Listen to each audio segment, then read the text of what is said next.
Assalamualaikum warahmatullahi wabarakatuh. Di sini dengan saya Ranika dengan nomor induk mahasiswa 2005 11 25 10 dari kelas 2B Program Studi Pendidikan Masyarakat Fakultas Keguruan dan Ilmu Pendidikan Universitas Riau. Baiklah, di sini saya akan menjelaskan materi dari mata kuliah Analisis Gender dan Pendidikan Keluarga yang diampuh oleh Ibu dosen Masyita Ramadhani MPD. Di video kali ini saya akan menjelaskan mengenai perbandingan dan analisis gender pada dua negara, Indonesia dan Jepang. Perbandingan dan analisis gender pada dua negara, Indonesia dan Jepang. Gender adalah serangkaian karakteristik yang terikat dan membedakan antara maskulinitas dan feminitas. Menurut WHO, gender adalah sifat perempuan dan laki-laki seperti norma, peran, dan hubungan antara kelompok pria dan wanita yang dikonstruksi secara sosial. Kesetaraan gender di Indonesia. Kesetaraan gender antara wanita dan pria di Indonesia belum sepenuhnya merata. Masih banyak sekali ketidakmerataan hak-hak antara wanita dan pria yang belum diperhatikan oleh pemerintahan. Seperti sampai saat ini, perempuan masih juga dianggap lemah dan hanya menjadi sosok pelengkap, di mana peran perempuan hanya sebatas bekerja di dapur dan mengurus rumah tangga, suami, anak. Dan pada akhirnya, hal di luar itu menjadi tidak penting untuk perempuan.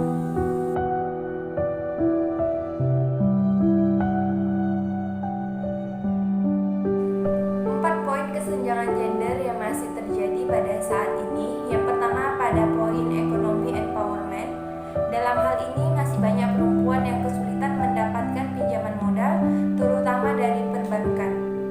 Hal ini dikarenakan pinjaman modal dari perbankan membutuhkan jaminan yang biasanya berupa sertifikat aset keuangan. Dan kebanyakan perempuan tidak memiliki aset atas nama dirinya sendiri. Aset keuangan biasanya menggunakan nama suami ataupun nama anak laki-laki. Hal inilah yang membuat para perempuan tidak bisa mengakses modal hingga perempuan tidak memiliki aset atas nama dirinya sendiri. Yang kedua yaitu pendidikan. Kesempatan perempuan dalam mengenyam pendidikan tidak seluas laki-laki. Padahal Raden Ajeng Kartini telah berjuang agar perempuan Indonesia bisa menikmati bangku pendidikan sama seperti halnya laki-laki. Tidak hanya menyangkut kesempatan bersekolah saja, tapi ketika memilih jurusan pendidikan pun banyak keluarga yang masih mengkotak-kotakan jurusan pendidikan, sehingga memberi kesan ada jurusan yang hanya untuk anak laki-laki dan ada jurusan yang khusus untuk anak perempuan. Perempuan sering diberi kerangka lebih kecil di mana bersekolah, tapi mengambil jurusan perempuan yang seolah-olah jurusan ada gendernya.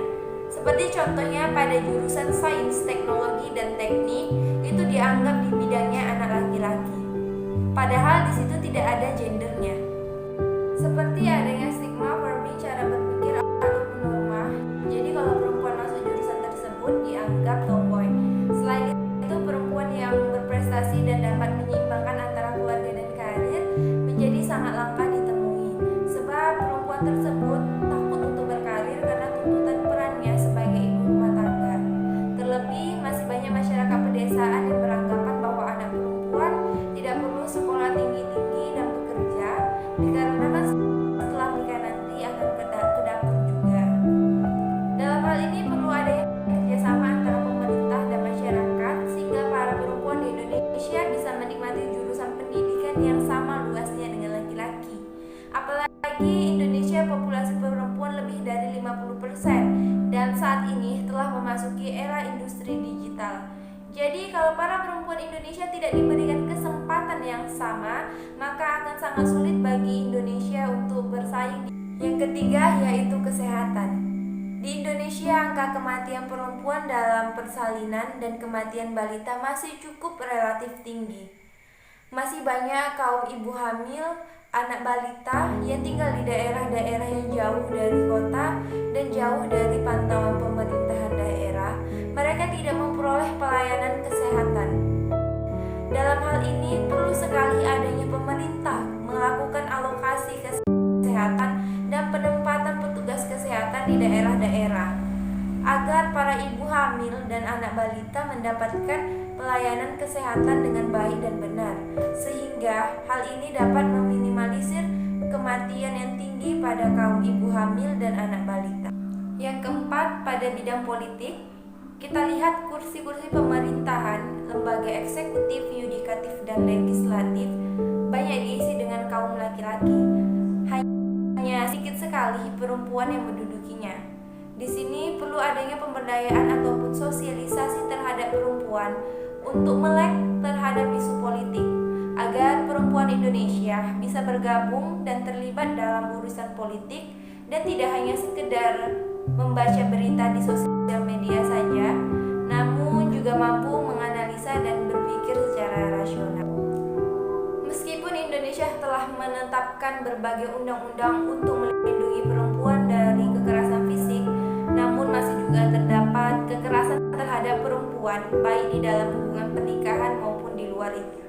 Hal ini dibenarkan dengan adanya survei dan berita-berita di sosial media, massa, dan elektronik yang menginformasikan bahwa perempuan yang menikah sering mengalami KDRT, pemerkosaan, adanya perdagangan perempuan, prostitusi online, pelecehan seksual, hingga hal ini membuat timbulnya ketakutan dan kekhawatiran sampai merenggut nyawa seorang wanita. Ini merupakan ancaman yang cukup serius bagi perempuan Indonesia, terutama mereka yang minim ekonomi dan kurangnya pendidikan. Pelecehan seksual tidak hanya terjadi pada perempuan dewasa saja, namun juga terjadi pada anak-anak di bawah umur. Kesetaraan gender di Jepang. Jepang adalah negara di Asia yang memiliki perekonomian yang baik. Jepang memiliki peringkat di atas rata-rata dalam kekayaan, pendidikan, keterampilan pekerjaan, pendapatan, serta kualitas lingkungan.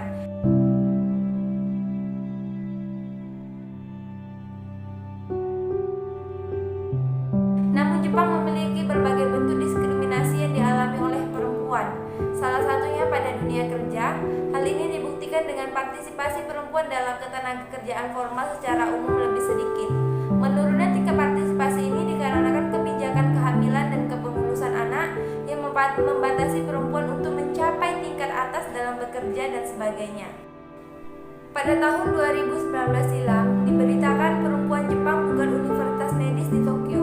Gugatan ini mengenai 3 sekolah tinggi kedokteran Tokyo atas aksi diskriminasi, yang mana universitas tersebut dengan sengaja mengurangi juga menolak perempuan yang diterima sebagai peserta didik. Hal ini dikarenakan jenis kelamin dan usianya. Pelecehan terhadap perempuan juga dibuktikan oleh survei yang dirilis oleh Kementerian Kesehatan dan Kesejahteraan Jepang yang mengemukakan bahwa 30% responden pegawai kerja mengaku pernah diganggu dan dilecehkan secara seksual di tempat kerja. Kultur masyarakat Jepang yang masih bersifat patriarkis, di mana maraknya anggapan bahwa perempuan harus didomestifikasi. Perempuan di sini dibebani oleh kewajiban mengurus rumah tangga, mengurus suami, dan mengurus anak, sedangkan pekerjaan di luar rumah diurus oleh suami. Kultur masyarakat Jepang inilah yang melestarikan sikap meremehkan pentingnya pendidikan bagi perempuan. Ya, meskipun perempuan tersebut bagus dalam berkarir saat bekerja, namun pada akhirnya ujung-ujungnya akan kembali ke dapur juga. Hal inilah yang membuat para petinggi-petinggi di Tokyo melahirkan bias gender, dikarenakan adanya ketakutan ketika perempuan karir menikah dan mempunyai anak, mereka akan resign dari pekerjaannya sehingga menyebabkan kekurangan tenaga kerja. Selanjutnya, ketidakadilan gender di Jepang juga dialami oleh laki-laki. Hal ini disebut dengan hikikomori. Hikikomori adalah suatu keadaan di mana seseorang terus-menerus mengurung diri selama 6 bulan atau bahkan lebih tanpa melakukan interaksi sosial. Permasalahan hikikomori ini didominasi pada laki-laki dengan usia 20 tahun. Hal ini tidak dikarenakan gangguan mental, melainkan dikarenakan faktor keluarganya, yang mana dalam masyarakat Jepang, anak laki-laki diharapkan untuk menjadi pribadi yang lebih sukses dalam pendidikan dan karirnya dibandingkan anak perempuan. Hal tersebutlah yang menyebabkan tekanan terhadap anak laki-laki yang memutuskan mereka untuk melakukan tindakan hikikomori ini. Ketidakadilan di sini adanya perbedaan ekspektasi dari orang tua terhadap anak laki-lakinya dan perempuannya. Dari penjelasan yang tadi dapat kita ketahui bahwa dua negara ini memiliki persamaan, yaitu kesenjangan gender terhadap perempuan dalam berbagai bidang, seperti pada bidang politik, pendidikan, dan pekerjaan.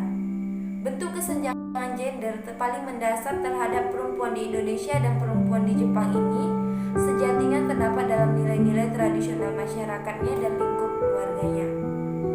Permasalahan gender pada dua negara ini dalam seksualitas, Indonesia dan Jepang memiliki banyak persamaan, seperti kekerasan fisik dan pelecehan seksual di dunia kerja. Namun, ada yang membedakan dari dua negara ini, yaitu Indonesia tidak melegalkan tindakan aborsi, sedangkan Jepang melegalkan tindakan aborsi. Sekian penjelasan pembelajaran dari saya mengenai perbandingan dan analisis gender pada dua negara Indonesia dan Jepang. Semoga bermanfaat dan dapat menambah pengetahuan. Mohon maaf masih banyak kekurangan terhadap penjelasan yang saya berikan tadi.